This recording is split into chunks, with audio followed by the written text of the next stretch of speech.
Franklin Delano Roosevelt, do solemnly swear that you will faithfully execute the office of President of the United States and will, to the best of your ability, preserve, protect, and defend the Constitution of the United States. So help you God. I, Franklin Delano Roosevelt, do solemnly swear that I will faithfully execute the office of President of the United States and will, to the best of my ability, preserve, protect, and defend the Constitution of the United States. So help me God.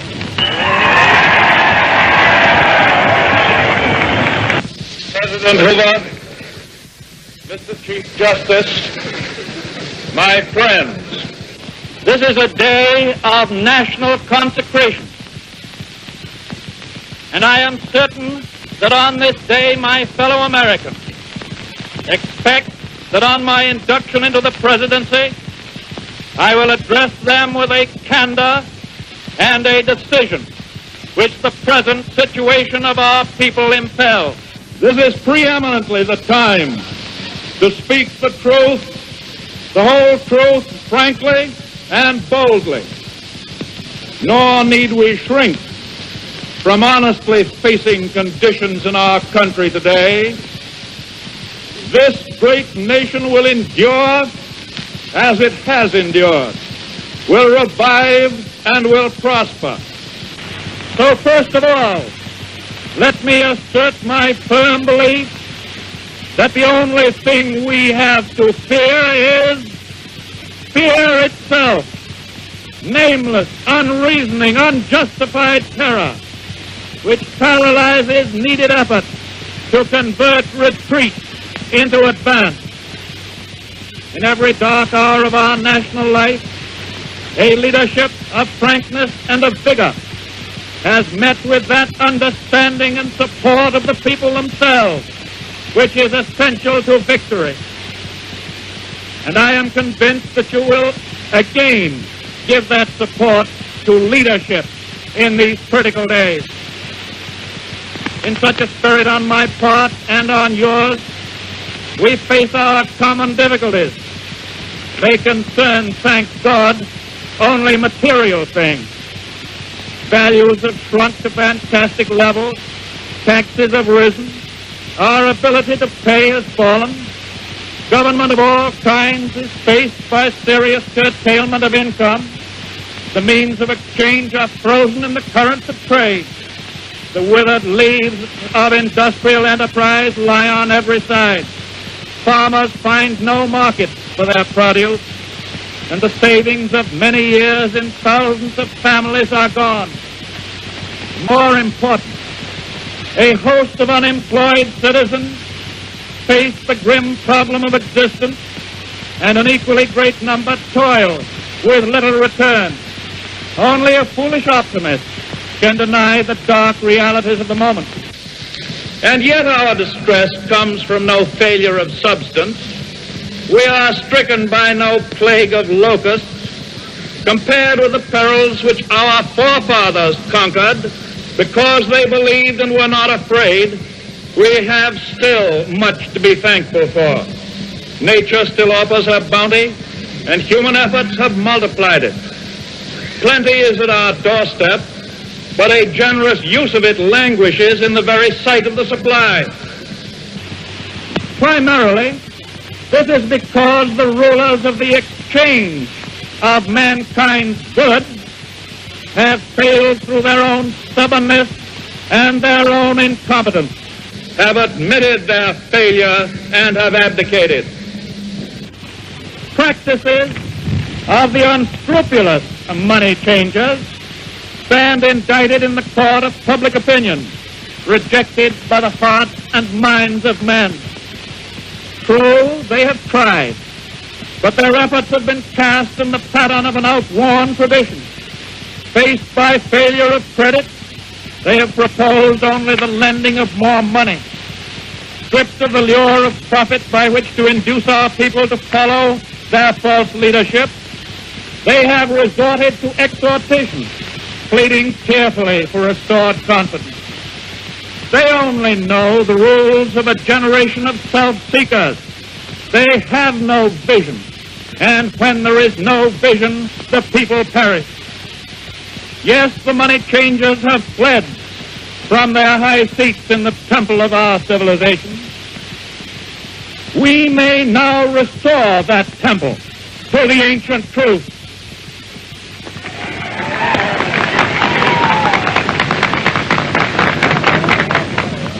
The measure of that restoration lies in the extent to which we apply social values, more noble than mere monetary profit. Happiness lies not in the mere possession of money. It lies in the joy of achievement, in the thrill of creative effort. The joy and the moral stimulation of work no longer must be forgotten in the mad chase of evanescent profit. These dark days, my friends, will be worth all they cost us if they teach us that our true destiny is not to be ministered unto, but to minister to ourselves, to our fellow men.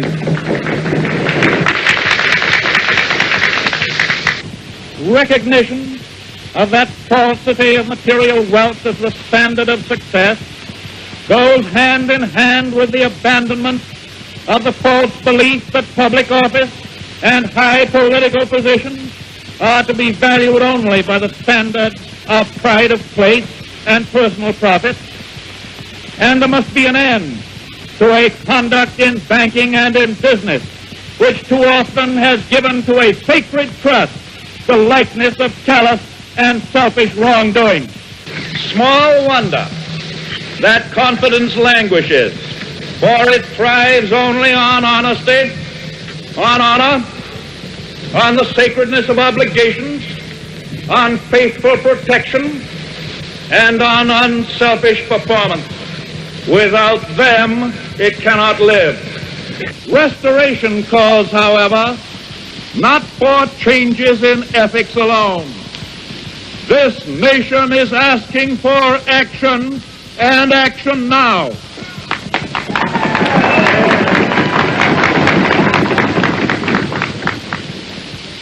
Our greatest primary task is to put people to work. This is no unsolvable problem if we face it wisely and courageously. It can be accomplished in part by direct recruiting by the government itself, treating the task as we would treat the emergency of a war, but at the same time, through this employment, accomplishing greatly needed projects to stimulate and reorganize the use of our great natural resources. Hand in hand with that, we must frankly recognize the overbalance of population in our industrial centers, and by engaging on a national scale in a redistribution, endeavor to provide a better use of the land for those best fitted for the land. Yes, the task can be helped by definite efforts to raise the values of agricultural products, and with this the power to purchase the output of our cities. It can be helped by preventing realistically the tragedy of the growing loss through foreclosure of our small homes and our farms. It can be helped by insistence that the federal, the state, and the local governments act forthwith on the demand that their cost be drastically reduced. It can be helped by the unifying of relief activities which today are often scattered, uneconomical, unequal. It can be helped by national planning for and supervision of all forms of transportation and of communications and other utilities that have a definitely public character. There are many ways in which it can be helped, but it can never be helped by merely talking about it.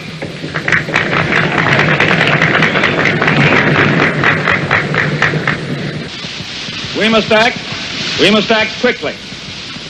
And finally, in our progress towards a resumption of work, we require two safeguards. against a return of the evils of the old order. There must be a strict supervision of all banking and credits and investments. There must be an end to speculation with other people's money.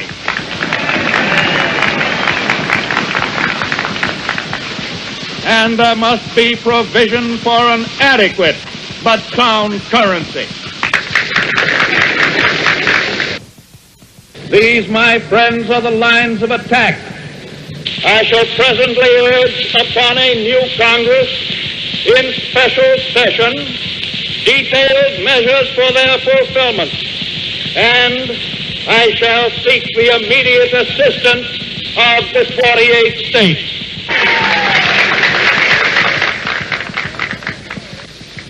Through this program of action, we address ourselves to putting our own national house in order and making income balance outgo. Our international trade relations, though vastly important, are in point of time and necessity secondary to the establishment of a sound national economy. I favor, as a practical policy, the putting of first things first. I shall spare no effort to restore world trade by international economic readjustment, but the emergency at home cannot wait on that accomplishment. The basic thought that guides these specific means of national recovery is not narrowly nationalistic.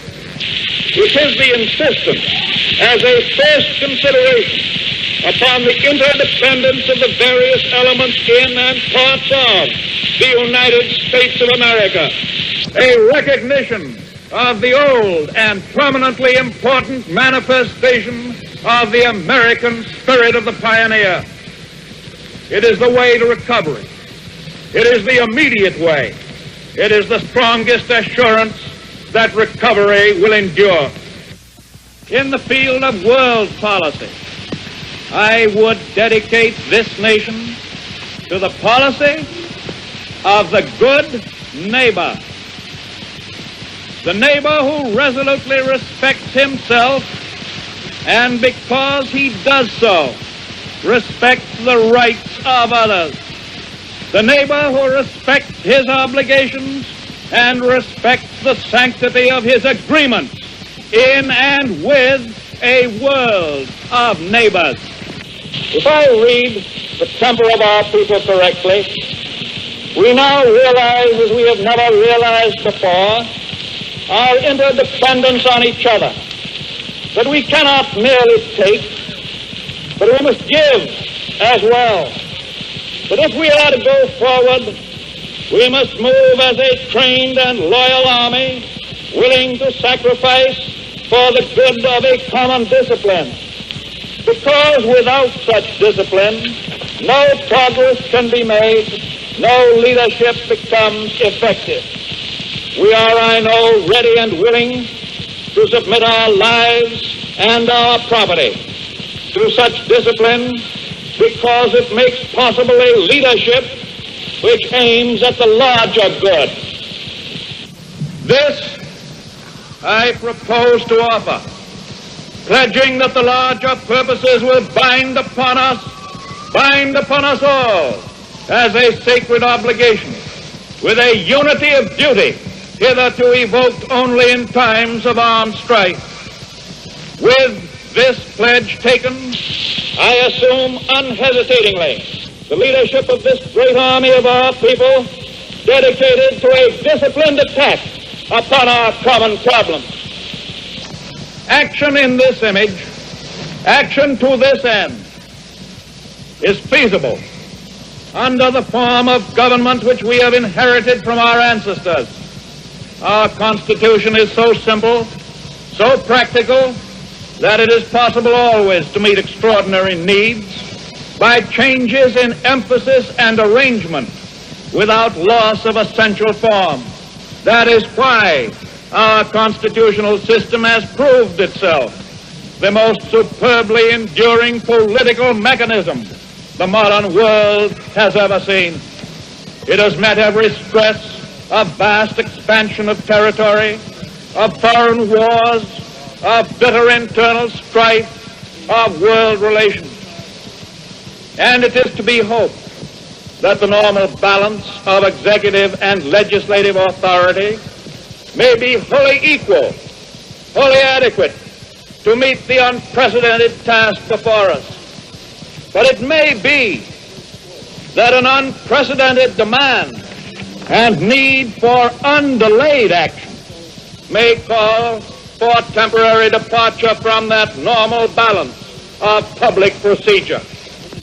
I am prepared, under my constitutional duty, to recommend the measures that a stricken nation in the midst of a stricken world may require. These measures, or such other measures as the Congress may build out of its experience and wisdom, I shall seek within my constitutional authority to bring to speedy adoption. But in the event that the Congress shall fail to take one of these two courses, in the event that the national emergency is still critical, I shall not evade the clear course of duty that will then confront me. I shall ask the Congress for the one remaining instrument to meet the crisis: broad executive power to wage a war against the emergency as great as the power that would be given to me if we were in fact invaded by a foreign foe.